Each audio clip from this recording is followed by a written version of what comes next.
Hey everyone, Happy New Year, and we want to say Happy New Year and welcome to the very first Radiotopia Presents of 2024. It's a series that we are truly excited about. It's called Shocking, Heartbreaking, Transformative. Now, this is from documentarian Jess Shane, who put out an open call on Craigslist and then worked with 4 strangers to explore the standard rules that documentarians and journalists use to tell their subject stories. So the series gets into all sorts of questions about what happens when people's real lives are collected, edited, and consumed. The show pulls back the curtain on what goes on behind the scenes of your favorite nonfiction shows. And then it turns in on itself and some really interesting twists and turns along the way in the making of the show. I've gotten to know Jess a little bit over the making of this show. Every time I chat with her, there's a new wrinkle to this story. It is really incredible. So go check out the new Radiotopia Presents series, Shocking, Heartbreaking, Transformative. It is out now on your favorite podcast platform.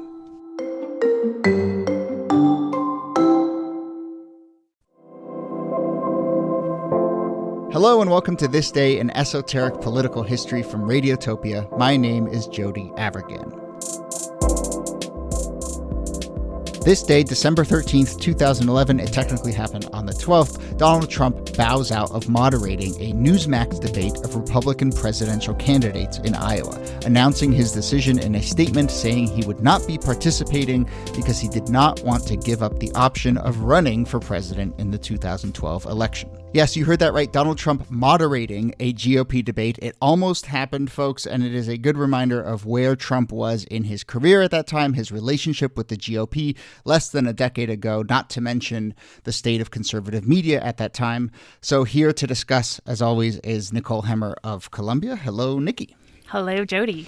And our special guest for this episode, perfect guest for this episode, New York Times television critic James Poniewozik, author of the book Audience of One, which is all about Donald Trump's relationship with television. It is out in paperback now. James, thank you for joining us on the show.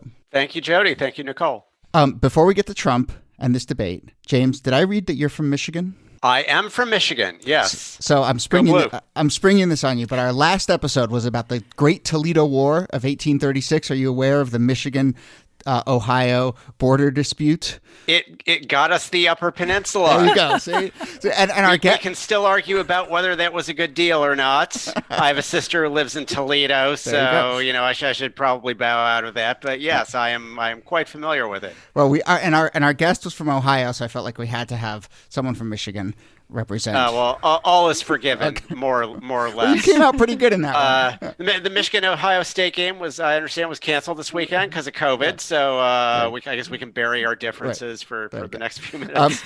All right. Well, let's talk about 2011 Donald Trump Newsmax debate, and I have many questions about this, including I just want to start with what in the world would Donald Trump be like as a moderator of a debate, James? I was just wondering about this myself because there are so many incidents in the political TV history of Donald Trump that honest to God, until you contacted me about this idea, I had sort of forgotten that it had happened and went back and looked at my writing on all this. And I was trying to do the thought exercise of what would Donald Trump be like as a debate moderator, because the thing is, to be an effective interviewer, to be an effective moderator of something, you have to be more interested in the people that you're talking to than yourself.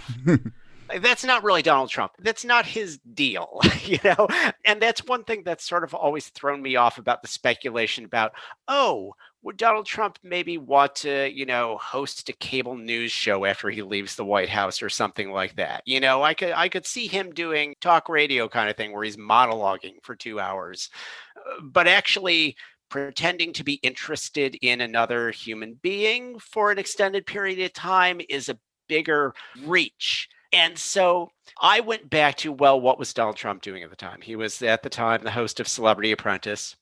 He had been the host of The Apprentice before that. Of course, one big part of that is the boardroom, which is a type of interview. Now, we should be careful to stress that the difference there is that The Apprentice was taped. And famously, they would shoot hours of boardroom sequences in order to edit it down into something sort of coherent with a narrative and make it seem like the hiring and firing decisions were rational. but he was a sort of interlocutor, in the boardroom. But what he was doing there, I think, was not so much sort of interviewing as kind of trying to strike sparks off the candidates. He likes conflict. He likes to sort of sow division. Yeah. And so my first thought was, well, Donald Trump was never really interested in moderating a debate. He would not want to do that. But I could see it becoming a sort of boardroom type situation where he's not really digging into policy with anybody, but he's like, pitting people against Mitt each Romney, other. Yeah. Newt Gingrich thinks you're a phony. What do you have to say? Just try to wheedle and dig and strike sparks off people the way that he did in the boardrooms. Because to him, the conflict is always the thing. Yeah. I don't know, Nicole, you might think differently.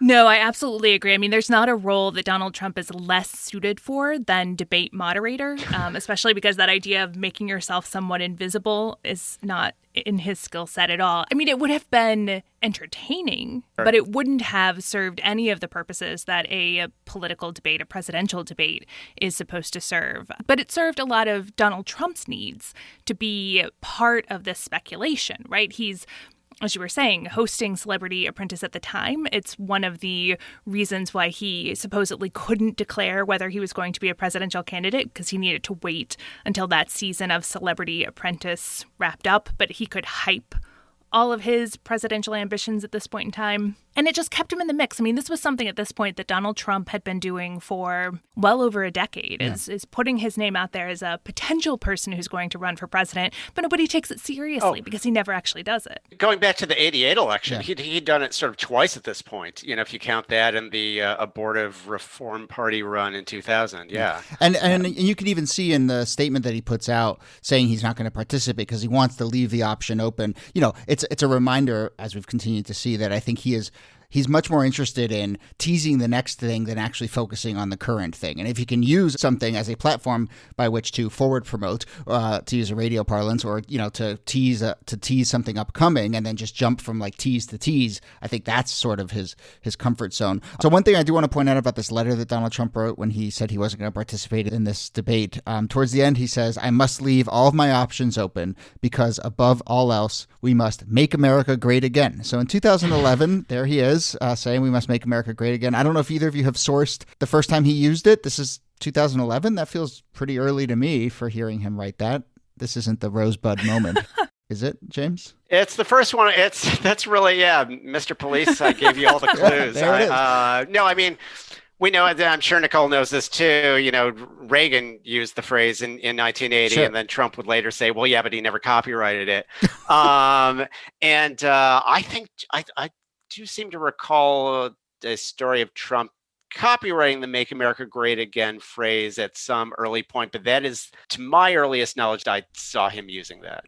Can we start to paint a little picture here? You wrote about this at the time, James, and Nikki, you obviously know this too, but like, where's Newsmax come into this? Why is Newsmax, what is their role in 2011, and why are they thinking it's a good idea to recruit Donald Trump to moderate their debate? I mean, quickly, Newsmax is sort of a fringy conservative news outlet at the time. It's important to note, important's a relative term, but we chose this as our episode. This is important.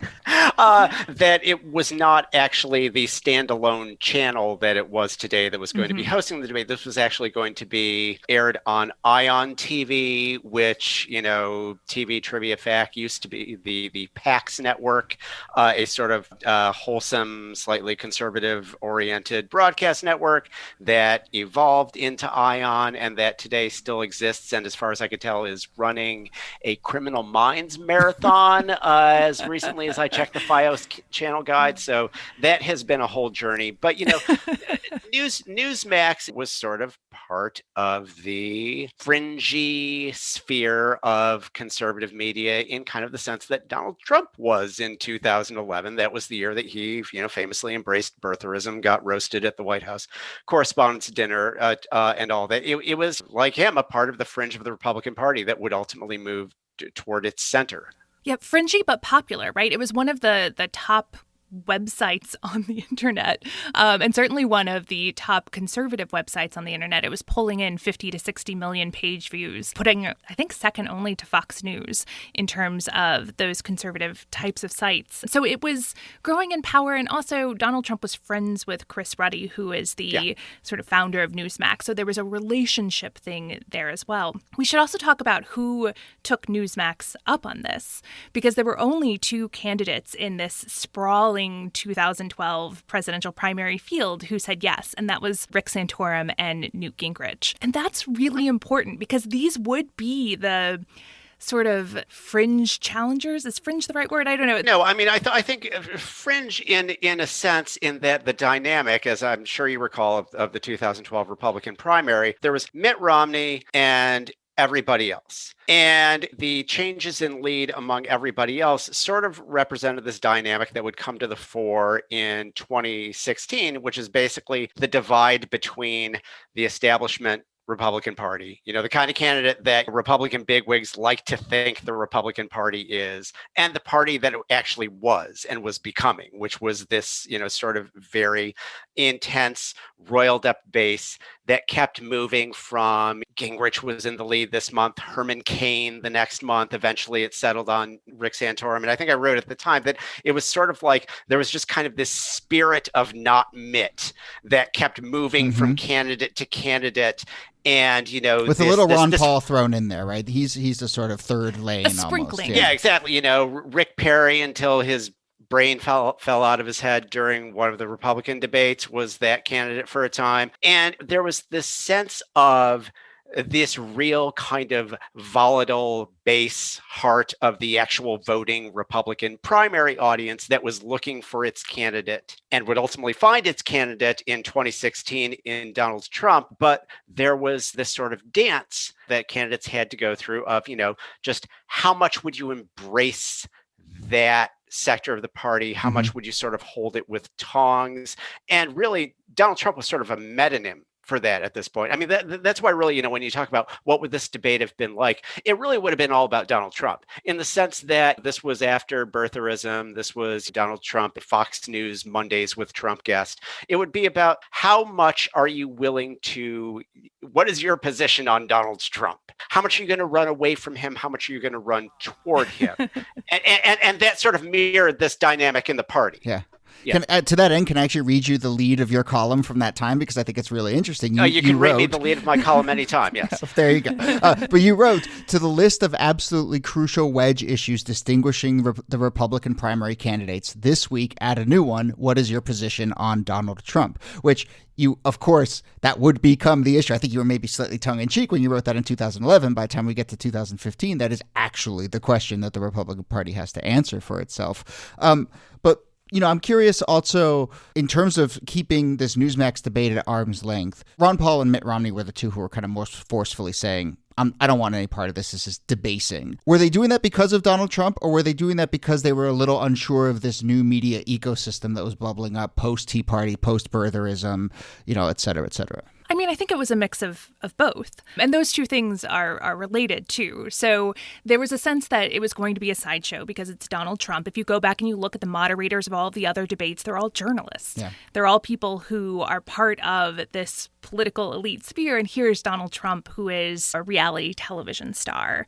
And then there is what he represented and what Newsmax represented. Those kind of divisions that James was talking about, those weren't just within the Republican Party, this establishment versus base, but it was starting to burble up in conservative media as well. So where Bret Baier and Megyn Kelly would be legitimate sort of moderators coming from Fox News, it wasn't as clear that Newsmax was that. But Fox News was beginning to emerge as establishment conservative media, something that these more grassroots or base candidates were pushing back against. So in 2012 in the debates, you have Newt Gingrich and Rick Santorum, both of who had to resign from Fox News in order to run for president, attacking Fox News for being too pro-Mitt Romney. And that dynamic is something that Donald Trump would pick up on in 2015 and 2016 and use in the same way. That kind of conservative elite is something that has to be overthrown. Absolutely. I think, at the time and going back for a while, Fox News did, maybe now even to some extent still does, had to present itself or tell itself that it was, at least in part, a straight news organization that happened to employ conservative commentators, and so would handle its election coverage and its moderation of debates as such. And it was increasingly competing with that, Newsmax, Breitbart at the time, it was Andrew Breitbart's Breitbart, all these conservative outlets whose attitude is, no, they're telling this fervent base, we're all in on your side. We're going to give you the red meat that you want. We're not going to be ashamed of you. We're not going to hide from you, and we're not going to, hold that as a distance. We are all in, and you should be asking your candidates if they are all in. And they're becoming all these sort of shibboleth kind of tests. Will you go on this program? Will you do this debate? Will you seek the endorsement of this figure? That are kinds of ways of proving one's bona fides to this increasingly important force in the party and in conservative media.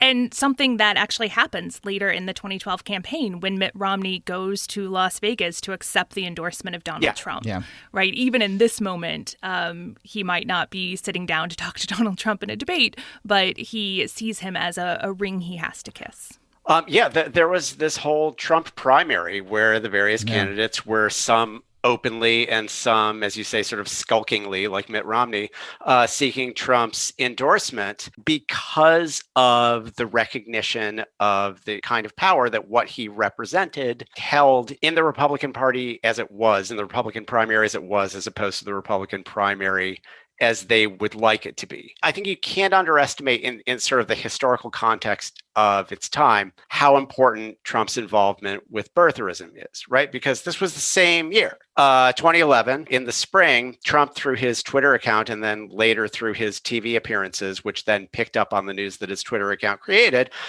brought, this racist conspiracy theory into mainstream media. It was later debunked, and to your broad, casual news audience, this was a humiliation of Trump, a repudiation of him. He was shown to be wrong. He was shown to be a buffoon, et cetera, et cetera.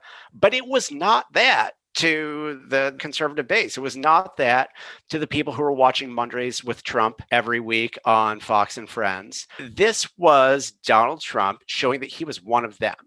Right? Like, that's an important statement. It's saying, I am of you. I believe all the stuff. I believe the stuff from the internet. I'm not going to be like John McCain going up in front of a town hall and sheepishly saying that no, Barack Obama's not a Muslim. I'm for 100% of the stuff. And it was kind of a sign, that need of Republicans to court Trump at the time, that increasingly you wouldn't be able to hold this stuff at a distance and be viable in the Republican Party. And, if we speculated about what this would have looked like had Trump moderated, we probably would have had a question about birtherism at a GOP primary debate, which I don't think we ever actually had in a formal debate.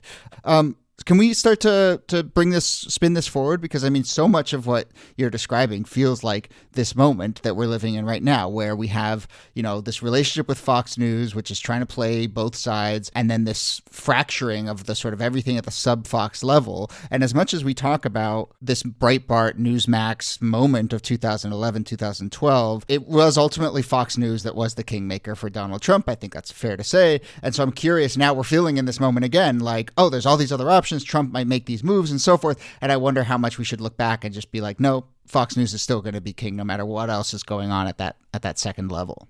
So I would push back a little bit on the idea that Fox was a kingmaker for Trump. Actually, Trump rose up in the polls, and there was some resistance at Fox News to his candidacy. Not across the board, but there was definitely resistance there. There was that big fight between Fox and Donald Trump in early 2016.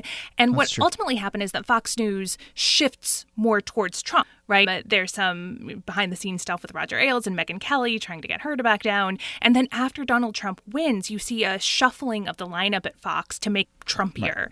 Right. So Tucker Carlson and Laura Ingraham become part of the lineup. But just in terms of the power of, and the audience of that message, I think is what I'm trying to say. Just like it is the biggest network by far. Yeah, absolutely. Right? Yeah, I think Nicole's absolutely right. I mean, the way I put it in my book, I believe, was that originally Trump needed Fox to get access to its audience, but then he won its loyalty, and Fox needed Trump to get access Right. to its own audience. But, however, to your point, I think, Fox will shift its message with the change, one election result, one administration, to another. But Fox stays Fox, which is why I'm always a little skeptical of the idea of somebody, be it Donald Trump or Chris Ruddy or whatever, seriously unseating Fox in its position in conservative cable news, particularly partly simply for boring industry reasons of how hard it is to start a competing cable network, and it is much more likely because, Fox has done this from Clinton administration through Bush administration, through Obama administration, through Trump administration, to sort of kind of in the same way that MTV would seize on one movement in youth culture after another to kind of figure out what the thing is that's happening in conservative culture and then being that. But, obviously, as you say, the latest test now is, will you say that Joe Biden was elected president? Or are you going to go all in and indulge this fantasy that we want to hear that, no, in fact, it's up in the air and probably Donald Trump won, which is the sort of latest grounds for that battle now. Yeah, I think that there is a real challenge in trying to displace Fox News from the center of that universe, because something like Newsmax or OAN at the moment is pulling a fraction of a fraction, right? The Fox News audience is not huge. It's big for cable news, but the people who are Fox watchers who then reject it for Newsmax and OAN is a small audience. And it's not clear that those networks are drawing from any other pool of potential viewers. Well, when Trump then sort of says, stop watching Fox, go watch OAN, OANN or Newsmax, is he doing that mostly to try and scare Fox, or is he actually trying to build up these rivals? To me, I feel that is sort of a working the refs, asserting his power, expressing his frustration kind of deal. As far as building up OAN or Newsmax as legitimate competitors to Fox, honestly, partly, I just looking at it as a TV critic, I find it sort of hard to imagine because I think one thing that people underestimate in Fox's success is that it just makes very slick, professionally produced TV. Mm-hmm. I mean, I think a lot of people, have seized rightly on the political insights that Roger Ailes had in finding the parallels between cable programming and political playing to the base. But also Fox, and, if you talk to Fox diehard fans, they'll talk about how, the news is just kind of more exciting on Fox. And its hosts are telegenic and the graphics are great. Whereas some of these other, competitor programs look like they're produced in a basement by comparison. And by the way, Donald Trump, right, the guy who is all about appearances and screens and how things look on a TV screen, the guy who plays back his TV appearances with the sound off to see how he looked, he's as well aware of that as anybody. Sure. I don't think that he looks at OAN or Newsmax and thinks they're giving people the pizzing that they're used to getting from Fox. So as we start to wrap up here, I mean, I'm sure this is the question each of you get asked over and over and over, and we're a history podcast, but I will ask you, kind of what's your sense, Nikki? You can start of what Trump does next from an overall perspective, but assuming that he's going to do some sort of media play, what do you think comes next?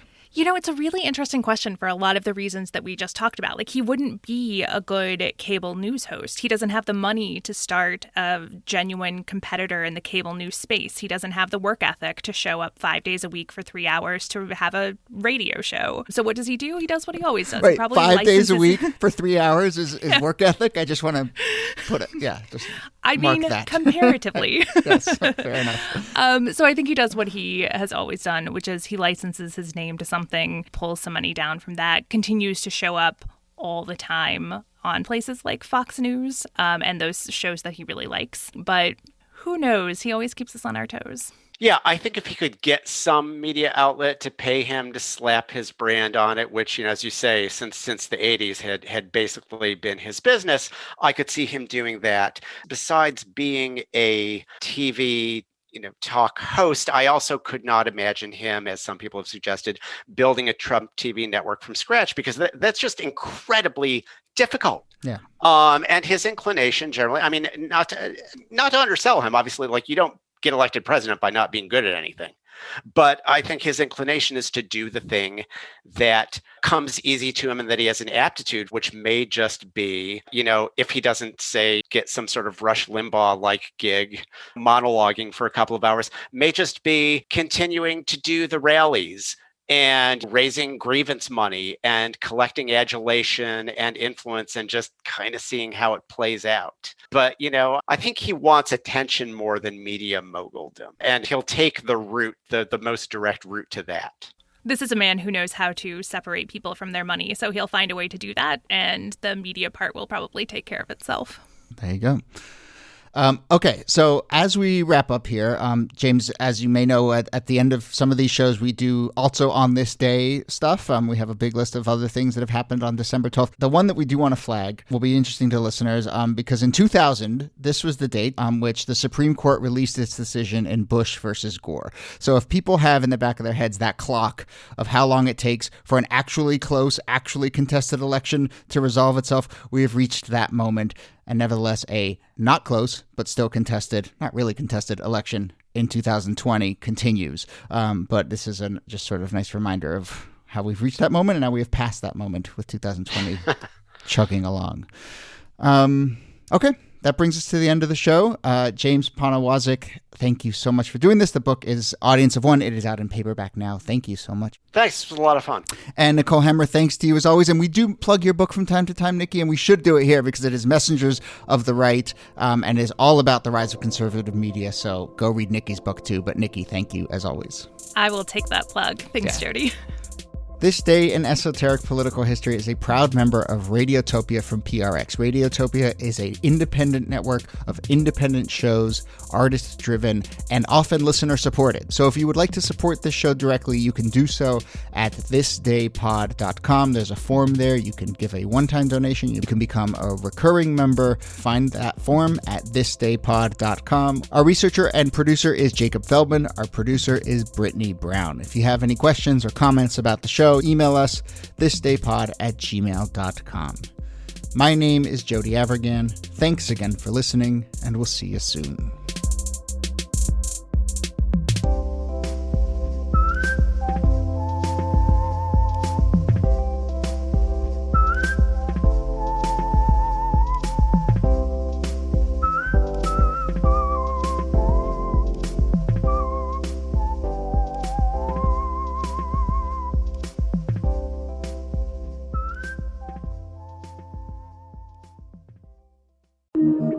Radiotopia.